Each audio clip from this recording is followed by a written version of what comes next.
स्वागत है the Amrit education YouTube channel पर। दोस्तों इस वीडियो में आज हम कंप्लीट करेंगे टोटल 150 प्रश्न 150 प्रश्नों का संग्रह यहां पर हम कंप्लीट करने वाले हैं। और राजस्थान के जीके से जो प्रश्न पूछे जा रहे हैं तो पहले 10 प्रश्न इसी से संबंधित होंगे, आईसीएमआर से प्रश्न होंगे। और दोस्तों आपका जो पाचन तंत्र, मानव शरीर, टीकाकरण और आंगनबाड़ी और कंप्यूटर, इन सभी विषय से दोस्तों प्रश्न यहां पर हम कंप्लीट करेंगे जो कि आपके एग्जाम में आ रहे हैं। तो वीडियो को लाइक और चैनल को सब्सक्राइब जरूर कर लें। चलिए स्टार्ट करते हैं। इससे पहले बता देते हैं यदि आप पीडीएफ चाहते हैं तो लिंक डिस्क्रिप्शन में मिल जाएगा, टेलीग्राम को ज्वाइन कर लीजिएगा। चलिए स्टार्ट करते हैं। राजस्थान की सबसे बड़ी झील कौन सी है? तो राजस्थान की सबसे बड़ी झील है सांभर झील, option D correct answer. Rajasthan की राजधानी कौन सी है? राजस्थान की राजधानी है दोस्तों Jaipur, option C correct answer. Gangaur त्योहार मुख्यतः किस राज्य में मनाया जाता है? तो ऑप्शन, इसका करेक्ट आंसर हो जाएगा ऑप्शन बी, राजस्थान में मनाया जाता है। दोस्तों अभी तक आपने वीडियो को लाइक नहीं किया तो वीडियो को लाइक कर दें और चैनल को जरूर सब्सक्राइब कर लें ताकि आपकी तैयारी और भी बेहतर हो सके। राजस्थान के किस दुर्ग को रेगिस्तान का गहना कहा जाता है? तो जैसलमेर के दुर्ग के लिए दोस्तों। अगला प्रश्न है आपका, राजस्थान का कौन सा जिला सबसे बड़ा है क्षेत्रफल में? तो इसका करेक्ट आंसर हो जाएगा Jaisalmer, option C correct answer. Mewar राज्य की राजधानी क्या थी? तो मेवाड़ राज्य की राजधानी थी Udaipur, option B correct answer. Rajasthan में ऊंट अनुसंधान केंद्र कहां स्थित है? तो बीकानेर में यह दोस्तों स्थित है।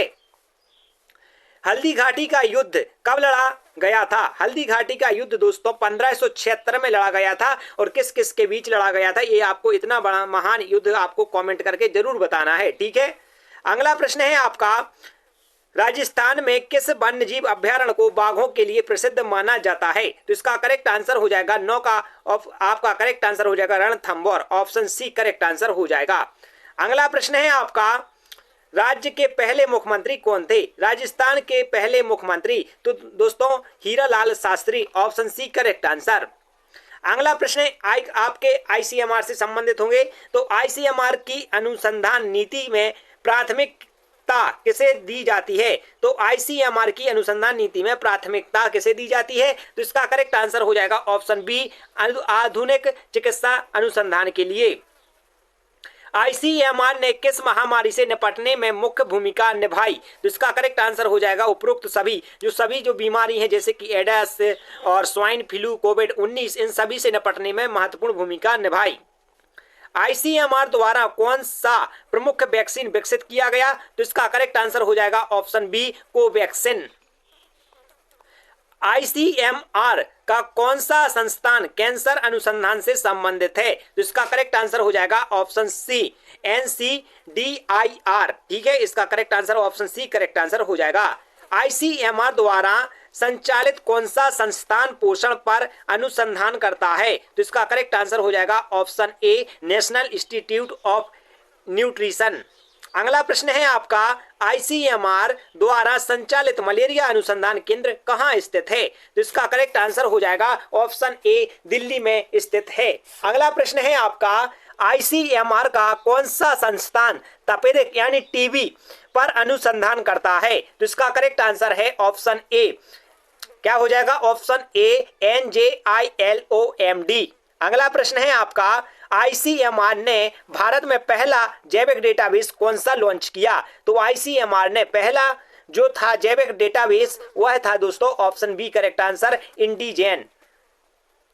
अगला प्रश्न है आपका 19वां प्रश्न है, आईसीएमआर के अनुसार भारत में प्राथमिक स्वास्थ्य केंद्र के लिए अनुशंसित डॉक्टर रोगी अनुपात क्या होना चाहिए? तो एक डॉक्टर पे दोस्तों कितने? 5000 रोगी, ठीक है। इसका करेक्ट आंसर है ऑप्शन डी। अगला प्रश्न है आपका, आईसीएमआर द्वारा जारी की गई डाइटरी गाइडलाइंस किसके लिए हैं? तो दोस्तों जो डाइटरी, तो इसका करेक्ट आंसर क्या हो जाएगा? 20 का करेक्ट आंसर है ऑप्शन सी, सभी भारतीय नागरिकों के लिए। आईसीएमआर ने भारत में कौन सा पहला कोविड-19 टेस्ट किट विकसित किया? तो इसका करेक्ट आंसर हो जाएगा ऑप्शन ए, फेलुडा, ठीक है।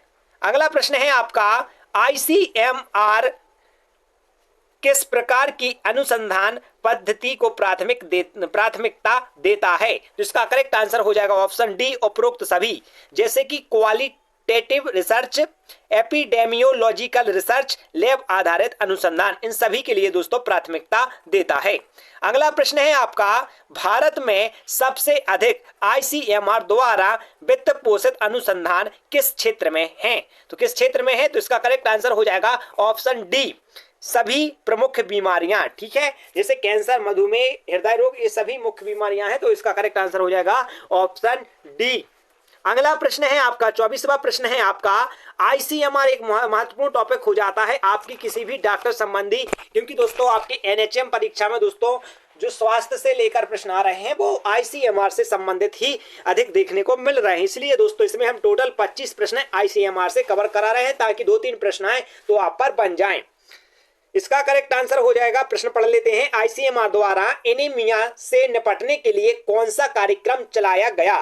तो इसका करेक्ट आंसर है 24 का option B, national iron plus initiative. ठीक है, करेक्ट आंसर हो जाएगा ऑप्शन बी। अगला प्रश्न है आपका, आईसीएमआर के तहत संचालित लेबोरेटरी नेटवर्क क्या कहलाता है? तो इसका करेक्ट आंसर है ऑप्शन ए, करेक्ट आंसर है क्या है दोस्तों? इंसाकोग। ठीक है, इंसाकोग। अगला प्रश्न है आपका, आईसीएमआर का कौन सा संस्थान एसड यानी HIV अनुसंधान में कार्यरत है? तो इसका करेक्ट आंसर है ऑप्शन ए, नारी। अगला प्रश्न है आपका, आईसीएमआर द्वारा संचालित रेडियोलॉजी अनुसंधान केंद्र कहां स्थित है? तो इसका करेक्ट आंसर है ऑप्शन ए, मुंबई में स्थित है। आईसीएमआर के तहत कौन सा संस्थान वायरल संक्रमण पर अनुसंधान करता है? तो इसका करेक्ट आंसर हो जाएगा ऑप्शन ए। ठीक है, NIV। अगला प्रश्न है आपका, आईसीएमआर का कौन सा संस्थान ट्राइबल हेल्थ रिसर्च से जुड़ा है? तो इसका करेक्ट आंसर क्या हो जाएगा? 29 का करेक्ट आंसर है ऑप्शन ए। ठीक है, NIRTH। अगला प्रश्न है आपका, आईसीएमआर की अनुसंधान गतिविधियों का समन्वय कौन करता है? तो इसका करेक्ट आंसर है ऑप्शन बी, स्वास्थ्य और परिवार कल्याण मंत्रालय। अगला प्रश्न है आपका, यहां से प्रश्न होंगे आईसीडीएस योजना से संबंधित। ठीक है, आईसीडीएस योजना की शुरुआत कब हुई? तो इसका करेक्ट आंसर हो जाएगा 31 का ऑप्शन बी, करेक्ट आंसर हो जाएगा 1975 से। आईसीडीएस योजना का मुख्य उद्देश्य क्या है? तो आईसीडीएस योजना का मुख्य उद्देश्य है ऑप्शन ए, करेक्ट आंसर, बच्चों और माताओं के पोषण सुधारना। अगला प्रश्न है आपका, आईसीडीएस किस आयु वर्ग के बच्चों के लिए है? तो इसका करेक्ट आंसर हो जाएगा 33 का ऑप्शन बी, 0 से लेकर 6 वर्ष तक। अगला प्रश्न है आपका, आंगनबाड़ी केंद्र किस योजना के अंतर्गत आते हैं? आंगनबाड़ी केंद्र तो दोस्तों यह आते हैं आईसीडीएस के अंतर्गत। अगला प्रश्न है आपका, आंगनबाड़ी केंद्र का मुख्य कार्य क्या है? आंगनबाड़ी का केंद्र का मुख्य कार्य है, इसका करेक्ट आंसर ऑप्शन बी हो जाएगा, कुपोषण, रोकथाम और बाल विकास। अगला प्रश्न है आपका, आईसीडीएस योजना किस मंत्रालय के अधीन कार्यरत है? तो इसका करेक्ट आंसर हो जाएगा कार्य करती है, तो इसका करेक्ट आंसर है 36 का ऑप्शन बी, महिला एवं बाल विकास मंत्रालय। अगला प्रश्न है आपका, आंगनबाड़ी केंद्रों में कितनी बार पूरक पोषण दिया जाता है? तो इसका करेक्ट आंसर हो जाएगा ऑप्शन ए, प्रतिदिन दिया जाता है। ठीक है, अगला प्रश्न है आपका, आईसीडीएस एक प्रमुख घटक क्या है? आईसीडीएस का एक प्रमुख घटक है ऑप्शन बी, करेक्ट आंसर, पूरक पोषण। दोस्तों आप वीडियो को लास्ट तक जरूर देखें, क्योंकि वही प्रश्न लिए गए हैं जो आपके एग्जाम में आने की पूरी संभावना है। आंगनबाड़ी कार्यकर्ताओं को प्रशिक्षण देने के लिए कौन जिम्मेदार है? तो इसका करेक्ट आंसर हो जाएगा 39 का ऑप्शन बी, करेक्ट आंसर, महिला एवं बाल विकास मंत्रालय जिम्मेदार है। अगला प्रश्न है आपका, आईसीडीएस के तहत पूरक पोषण किसे प्रदान किया जाता है? तो इसका करेक्ट आंसर है ऑप्शन सी, बच्चों, गर्भवती और धात्री माताओं को। अगला प्रश्न है आपका, आईसीडीएस का लाभ प्राप्त करने के लिए निम्नतम आयु क्या होनी चाहिए? तो इसका करेक्ट आंसर है ऑप्शन ए, 0 वर्ष। ठीक है, 0 वर्ष से ही यह अपनी सेवाएं प्रदान करता है। आंगनबाड़ी केंद्रों में गर्भवती महिलाओं को कौन से सेवाएं दी जाती हैं? कौन सी सेवाएं दी जाती हैं? तो इसका करेक्ट आंसर है ऑप्शन डी, जैसे कि चिकित्सा की जांच, पूरक पोषण और स्वास्थ्य शिक्षा, ये सभी दी जाती हैं। तो उपरोक्त सभी इसका करेक्ट आंसर।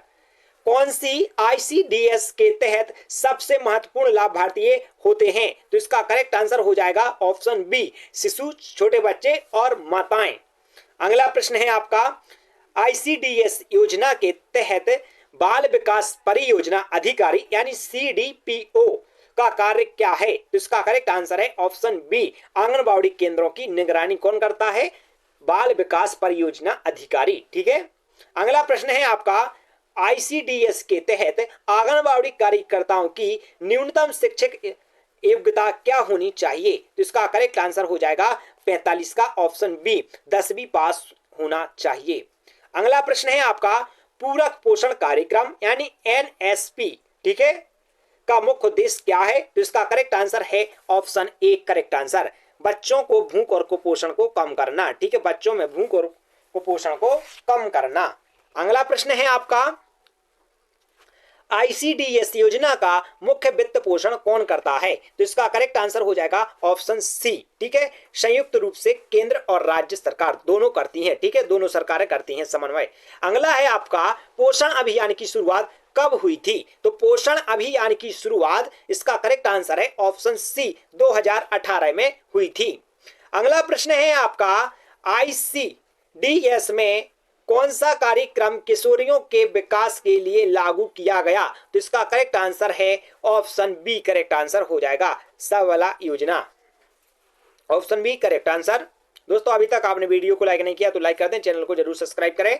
आईसीडीएस के तहत दी जाने वाली सेवाएं की संख्या कितनी है? तो इसका करेक्ट आंसर हो जाएगा कितनी है? ऑप्शन सी करेक्ट आंसर हो जाएगा 6 सेवाएं। ठीक है।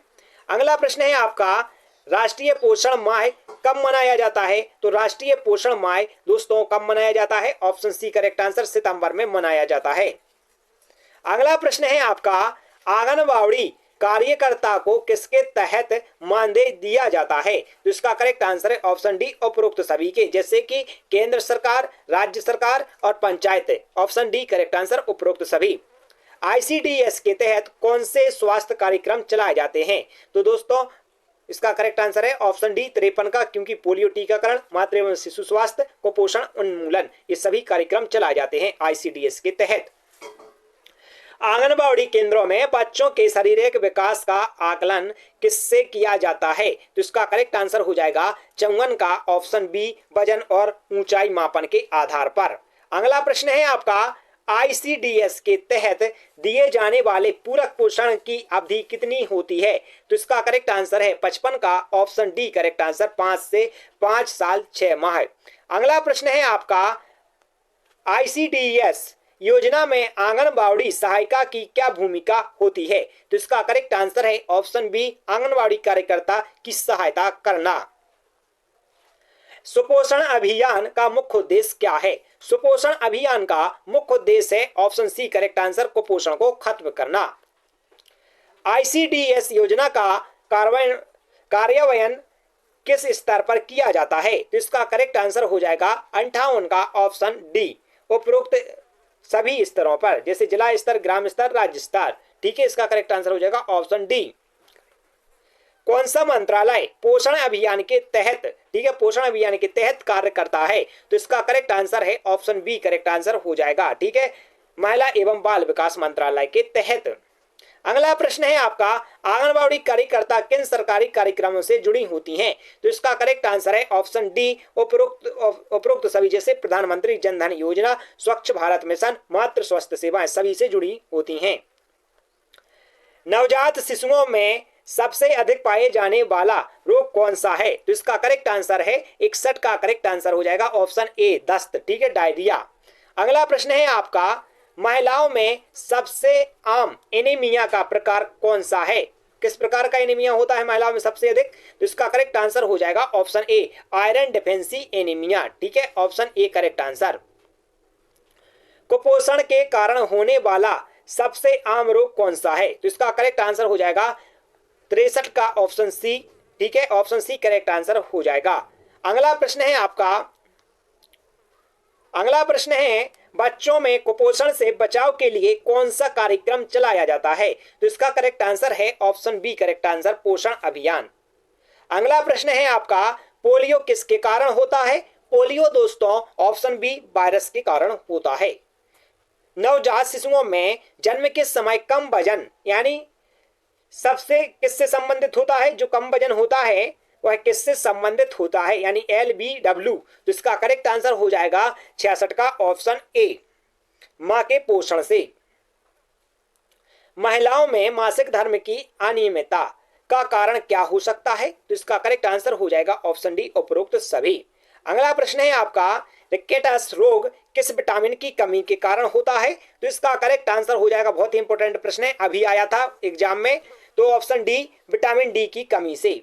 अगला प्रश्न है आपका, बच्चों में रिकेटस रोग के लक्षण क्या हैं? तो इसका करेक्ट आंसर हो जाएगा 69 का ऑप्शन ए, ठीक है, ऑप्शन ए, कमजोर हड्डियां। अगला प्रश्न है आपका, भारत में गर्भवती महिलाओं के लिए कौन सा सरकारी कार्यक्रम कुपोषण रोकने के लिए चलाया जाता है? तो इसका करेक्ट आंसर हो जाएगा 70 का ऑप्शन ए, करेक्ट आंसर, प्रधानमंत्री मातृ वंदना योजना।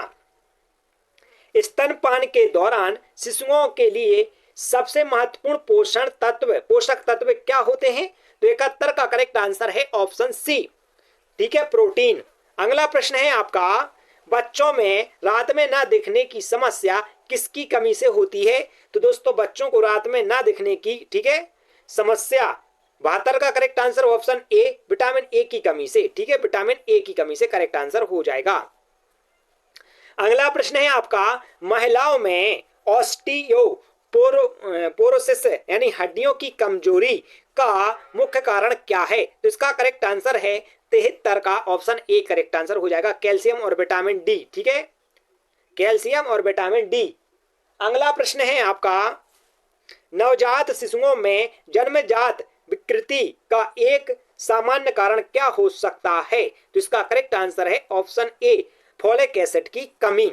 अगला प्रश्न है आपका, स्तन कैंसर पहचान के लिए कौन सी विधि सबसे अधिक उपयोगी होती है? तो इसका करेक्ट है ऑप्शन बी, ठीक है, मेमोग्राफी। दोस्तों यहां तक हमने 75 प्रश्न कंप्लीट कर लिए हैं, 75 और बाकी हैं, तो आप वीडियो को लाइक और चैनल को जरूर सब्सक्राइब कर लें। और दोस्तों यदि आप रेलवे ग्रुप डी एग्जाम दे रहे हैं तो हमारी एप्लीकेशन द अमृत एजुकेशन जरूर डाउनलोड कर लें, क्योंकि वहां पर आपको डाटा और क्वेश्चन आंसर इसके साथ साथ टेस्ट सीरीज भी प्रोवाइड की जाती है। चलिए स्टार्ट करते हैं। 76वां प्रश्न है, गर्भावस्था के दौरान महिलाओं को अधिक मात्रा में कौन सा पोषक तत्व चाहिए? तो इसका करेक्ट है आंसर है उपरोक्त सभी, प्रोटीन, फोलिक एसिड, आयरन, ये सभी चाहिए। गर्भावस्था में मधुमेह किस समस्या से जुड़ा होता है? तो यह जुड़ा होता है option B, correct answer, sugar असंतुलन से। नवजात शिशुओं के लिए पहला टीका कौन सा दिया जाता है? तो नवजात शिशुओं के लिए पहला टीका BCG का टीका दिया जाता है। बच्चों में आम सर्दी खांसी बार बार होने का मुख्य कारण क्या है? तो बच्चों में जो आम सर्दी खांसी होती है वह बार बार किसके कारण होती है? कमजोरी इम्यूनिटी के कारण, प्रतिरक्षा प्रणाली के कमजोर होने के कारण, ठीक है, ऑप्शन ए करेक्ट आंसर हो जाएगा। अगला प्रश्न है आपका, कौन सा रोग बच्चों में मानसिक मंदता का कारण बन सकता है? तो इसका करेक्ट आंसर है ऑप्शन ए, हाइपोथायराइडिज्म, ठीक है, इसका करेक्ट आंसर हो जाएगा ऑप्शन ए, करेक्ट आंसर। अगला का 81 प्रश्न है आपका, महिलाओं में आयरन की कमी से कौन सा रोग होता है? तो इसका करेक्ट आंसर हो जाएगा, यहाँ पर आयरन की कमी से पूछा है तो एनीमिया। यदि यहाँ पर दोस्तों क्या है पूछा जाता है कि आयोडीन की कमी से कौन सा रोग होता है, तो थायराइड, ठीक है, घेंगा रोग। अगला प्रश्न है आपका, बच्चों में टिटनेस रोग किसके कारण होता है? तो इसका करेक्ट आंसर क्या हो जाएगा? 82 का ऑप्शन ए, बैक्टीरिया के कारण। अगला प्रश्न है आपका, नवजात शिशुओं में सबसे आम संक्रमण कौन सा होता है? तो इसका करेक्ट आंसर हो जाएगा ऑप्शन ए, निमोनिया। महिलाओं में सर्वाइकल कैंसर की पहचान के लिए कौन सा टेस्ट किया जाता है? तो इसका करेक्ट आंसर है ऑप्शन बी, करेक्ट आंसर, ठीक है, PAP स्मीयर टेस्ट। अगला प्रश्न है आपका, बच्चों में दस्त यानी डायरिया, ठीक है, का सबसे आम कारण क्या होता है? सबसे आम कारण की बात करें तो इसका करेक्ट आंसर है ऑप्शन डी, उपरोक्त सभी, जैसे कि बैक्टीरियल संक्रमण, साफ पानी की कमी, पोषण की कमी। गर्भावस्था में हाई ब्लड प्रेशर की समस्या को क्या कहते हैं? तो दोस्तों इसका करेक्ट आंसर है ऑप्शन सी, प्री एक्लेम्पिसिया, ठीक है, ऑप्शन सी करेक्ट आंसर हो जाएगा। अगला प्रश्न है आपका, कौन सा रोग महिलाओं में सबसे अधिक मृत्यु दर का कारण बनता है? तो इसका करेक्ट आंसर है ऑप्शन बी, ठीक है, हृदय रोग, ऑप्शन बी करेक्ट आंसर हो जाएगा, 87 का हृदय रोग। बच्चों में खसरा यानी रुबेला एमआर का टीका कब लगाया जाता है? तो 88 का करेक्ट आंसर है ऑप्शन बी, 9 महीने पर। अगला प्रश्न है आपका, गर्भवती महिलाओं को प्रतिदिन कितनी आयरन चाहिए? कितनी आयरन चाहिए गर्भवती महिलाओं के लिए पर डे? तो इसका करेक्ट आंसर हो जाएगा ऑप्शन बी, 27 मिलीग्राम, ठीक है, 27 mg। अगला प्रश्न है आपका, भारत में नवजात शिशु मृत्यु दर यानी IMR को कम करने के लिए कौन सी सरकारी कार्यक्रम चलाया जा रहा है? तो इसका करेक्ट आंसर है ऑप्शन ए, मिशन इंद्रधनुष। अगला प्रश्न है आपका, MS वर्ड, यहाँ से कंप्यूटर के प्रश्न हम कंप्लीट कराएंगे क्योंकि दोस्तों बहुत सारे कंप्यूटर के प्रश्न भी यहाँ पर पूछे जा रहे हैं। जो डाटा एंट्री ऑपरेटर NHM के तहत परीक्षा हो रही है तो उसमें कंप्यूटर से संबंधित प्रश्न भी है। MS वर्ड में नई फाइल खोलने के लिए कौन सा शॉर्टकट का प्रयोग किया जाता है? तो 91 का करेक्ट आंसर हो जाएगा ऑप्शन बी, ठीक है, Ctrl+N। MS वर्ड में बोल्ड करने के लिए कौन सा शॉर्टकट? तो Ctrl+B बोल्ड करने के लिए, एटैलिक करने के लिए Ctrl+I, किसी भी शब्द को एटैलिक करने के लिए हमने बताया एटैलिक करने के लिए Ctrl+I कीवर्ड अपनाया जाता है शॉर्टकट। MS वर्ड में फाइंड अ रिप्लेस, ठीक है, के लिए शॉर्टकट क्या है? तो इसका करेक्ट आंसर है option B, Ctrl+H। MS word में टेबल इंसर्ट करने का शॉर्टकट की क्या है? तो टेबल इंसर्ट करने की शॉर्टकट की है option C, Alt+N+T। MS word में हेडर और फ्रूटर किस टैब में पाया जाता है? तो इसका करेक्ट आंसर है ऑप्शन बी, इंसर्ट में पाया जाता है, इंसर्ट टैब में पाया जाता है, ठीक है। अगला है, MS वर्ड में वर्ड काउंट का उपयोग किसके लिए किया जाता है? तो इसका करेक्ट आंसर है ऑप्शन ए, शब्दों और अक्षरों की संख्या गिनने के लिए। MS वर्ड में ट्रैक चेंजेस का उपयोग किसके लिए किया जाता है? तो इसका करेक्ट आंसर है ऑप्शन बी, करेक्ट आंसर हो जाएगा, दस्तावेजों में परिवर्तन को ट्रैक करने के लिए। MS वर्ड में एक नया पैराग्राफ शुरू करने के लिए कौन सी कुंजी दबाई जाती है? तो इसका करेक्ट आंसर है एंटर दबाई जाती है, ऑप्शन बी करेक्ट आंसर हो जाएगा। अगला प्रश्न है आपका, MS वर्ड में स्पेलिंग और ग्रामर चेक करने के लिए किस शॉर्टकट का इस्तेमाल किया जाता है? ये आंसर आप कमेंट करेंगे। बड़ी देर से आपने किसी भी प्रश्न का आंसर नहीं दिया है तो इस प्रश्न का आंसर आप कमेंट करके जरूर बताएं। MS एक्सेल में सेल को मर्ज करने के लिए कौन सा विकल्प उपयोग किया जाता है? तो इसका करेक्ट आंसर है 101 का ऑप्शन ए करेक्ट आंसर हो जाएगा, मर्ज एंड सेंटर।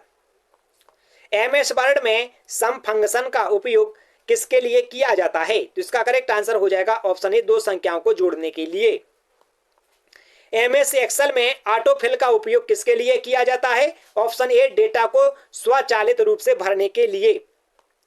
MS एक्सेल में PIVOT टेबल, ठीक है, PIVOT टेबल का उपयोग किसके लिए किया जाता है? तो इसका करेक्ट आंसर क्या हो जाएगा? 104 का correct answer option A, data विश्लेषण के लिए।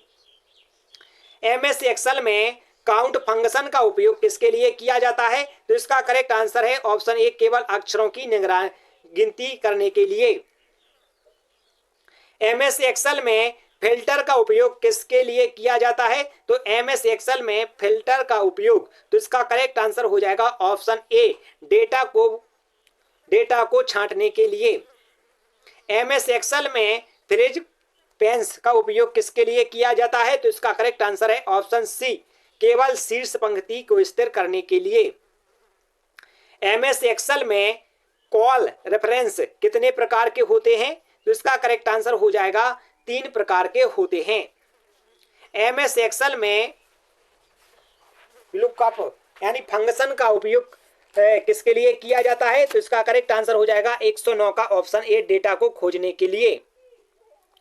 MS एक्सेल में कंडीशनल फॉर्मेटिंग का उपयोग किसके लिए किया जाता है?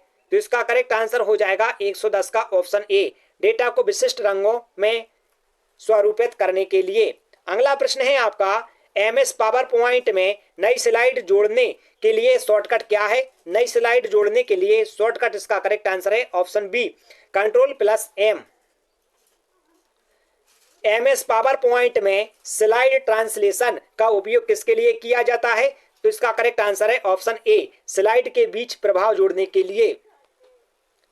एमएस पावर पॉइंट में स्लाइड शो शुरू करने का शॉर्टकट क्या है? तो इसका करेक्ट आंसर हो जाएगा ऑप्शन ए, करेक्ट आंसर हो जाएगा F5 का इस्तेमाल किया जाता है। दोस्तों अभी तक आपने वीडियो को लाइक नहीं किया तो लाइक करें, चैनल को सब्सक्राइब जरूर कर लें।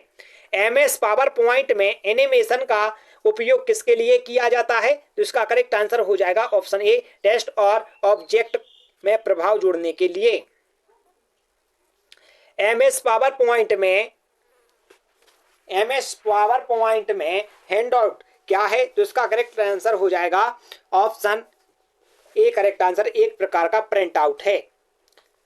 एमएस आउटलुक का उपयोग मुख्य रूप से क्या है? तो मुख्य रूप से इसका उपयोग दोस्तों क्या है? तो इसका करेक्ट आंसर हो जाएगा 116 का ऑप्शन ए, ईमेल को भेजने एवं प्राप्त करने के लिए एमएस आउटलुक का इस्तेमाल किया जाता है।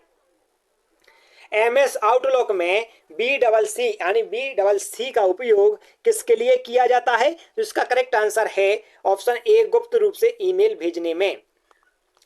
एमएस आउटलुक में कैलेंडर का उपयोग किसके लिए किया जाता है? तो एमएस आउटलुक में कैलेंडर का उपयोग 118 का करेक्ट आंसर है ऑप्शन ए, मीटिंग और अपॉइंटमेंट शेड्यूल करने के लिए। एमएस आउटलुक में फ्लैग का उपयोग किसके लिए किया जाता है? तो इसका करेक्ट आंसर है ऑप्शन ए, महत्वपूर्ण ईमेल को चिन्हित करने के लिए।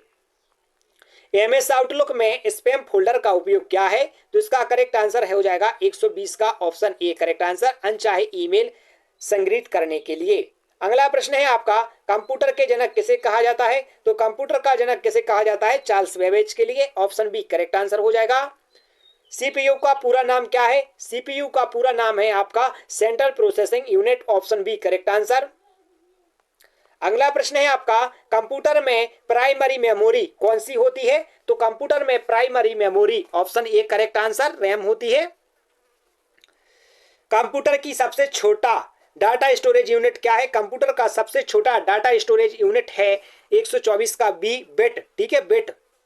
अगला है आपका, WW का पूरा नाम क्या है? तो वर्ल्ड वाइड वेब, किस ऑप्शन में है? 125, option A, world wide web.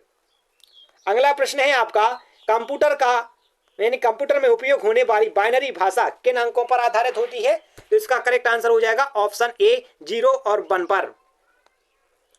Computer में कीबोर्ड, माउस, स्कैनर किस प्रकार के उपकरण हैं? तो यह दोस्तों इनपुट उपकरण है। कहां पर है? ऑप्शन बी, करेक्ट आंसर हो जाएगा। आउटपुट में आपका, जैसे कि आउटपुट में आपकी स्क्रीन आ जाएगा, प्रिंटर आ जाएगा, ये आउटपुट है, ठीक है। इनपुट यही होते हैं जो कंप्यूटर को कमांड प्रदान करते हैं। आपका करेक्ट आंसर 128वां प्रश्न है, कंप्यूटर में आउटपुट डिवाइस का उदाहरण कौन सा है? आउटपुट का अभी हमने बताया था, तो यहाँ पर करेक्ट आंसर क्या हो जाएगा? मॉनिटर। मॉनिटर क्या है? आउटपुट है, जो हमारे लिए आउटपुट दे रहा है। अगला प्रश्न है आपका, कंप्यूटर का फुल फॉर्म क्या होता है? इतना कॉमन प्रश्न है कि इसका आंसर सभी को पता होना चाहिए, तो इसका आंसर आप कमेंट करें, जो सही आंसर देगा हम उसका आंसर पिन करेंगे। कंप्यूटर का फुल फॉर्म आपके लिए कमेंट करना है। कौन सा सॉफ्टवेयर ऑपरेटिंग सिस्टम का उदाहरण है? कौन सा software? Option B, correct answer हो जाएगा विंडोज। कंप्यूटर में स्टोरेज डिवाइस का उदाहरण कौन सा है? तो कंप्यूटर में storage device hard disk, option C, correct answer. Computer का मस्तिष्क किसे कहा जाता है? तो सीपीयू के लिए कंप्यूटर का मस्तिष्क कहा जाता है, ऑप्शन बी, करेक्ट आंसर। और सीपीयू का फुल फॉर्म होता है सेंट्रल प्रोसेसिंग यूनिट। अगला प्रश्न है आपका, अगला प्रश्न है, कंप्यूटर में वायरस को हटाने के लिए कौन सा सॉफ्टवेयर प्रयोग किया जाता है? तो वायरस को हटाने के लिए antivirus, option C, correct answer. Computer में कंट्रोल+C का उपयोग किसके लिए किया जाता है? तो कॉपी करने के लिए कंट्रोल+C का इस्तेमाल किया जाता है। कंप्यूटर में कंट्रोल+B का उपयोग किसके लिए किया जाता है? कंट्रोल+B का उपयोग किया जाता है पेस्ट करने के लिए, कॉपी करने, कट करने के लिए, कॉपी करने के लिए दोस्तों कंट्रोल+C का इस्तेमाल करके Ctrl+V का इस्तेमाल करते हैं पेस्ट करने के लिए, और कट करने के लिए Ctrl+X का इस्तेमाल किया जाता है। तो कहां पर है? ऑप्शन सी करेक्ट आंसर हो जाएगा 136 का। कंप्यूटर का कंप्यूटर की अस्थायी मेमोरी कौन सी होती है? अस्थायी मेमोरी यहां पर पूछा गया है, तो इसका करेक्ट आंसर हो जाएगा ऑप्शन ए रैम। आपको रैम का फुल फॉर्म बताना है, ठीक है। कंप्यूटर के कितने मुख्य प्रकार होते हैं? तो कंप्यूटर मुख्य रूप से दोस्तों 4 प्रकार के होते हैं। कंप्यूटर की कितनी पीढ़ियां होती हैं? दोस्तों कंप्यूटर की कितनी पीढ़ियां हैं? तो इसका करेक्ट आंसर हो जाएगा ऑप्शन सी 5 पीढ़ियां। अगला प्रश्न है आपका, कंप्यूटर नेटवर्क में LAN यानी लेन, ठीक है, लेन का पूरा नाम क्या है? तो local area network, option A correct answer हो जाएगा। अगला प्रश्न है आपका, कंप्यूटर नेटवर्क में बैन का उपयोग किया है, तो इसका करेक्ट आंसर हो जाएगा 141 का correct answer option a world, ठीक है, वाइड एरिया नेटवर्क, ठीक है। अगला प्रश्न है 141 का correct answer option A correct answer हो जाएगा, ठीक है, वर्ल्ड एरिया नेटवर्क। अगला प्रश्न है आपका, कंप्यूटर का पहला इलेक्ट्रॉनिक जनरेशन कौन सा था? जिसका करेक्ट आंसर हो जाएगा option A correct answer vacuum tube, ठीक है, वैक्यूम ट्यूब। अगला है, कंप्यूटर की परमानेंट मेमोरी कौन सी होती है? कंप्यूटर की परमानेंट मेमोरी, जिसका करेक्ट आंसर हो जाएगा ऑप्शन बी रोम, अस्थायी रैम और स्थायी रोम, ठीक है।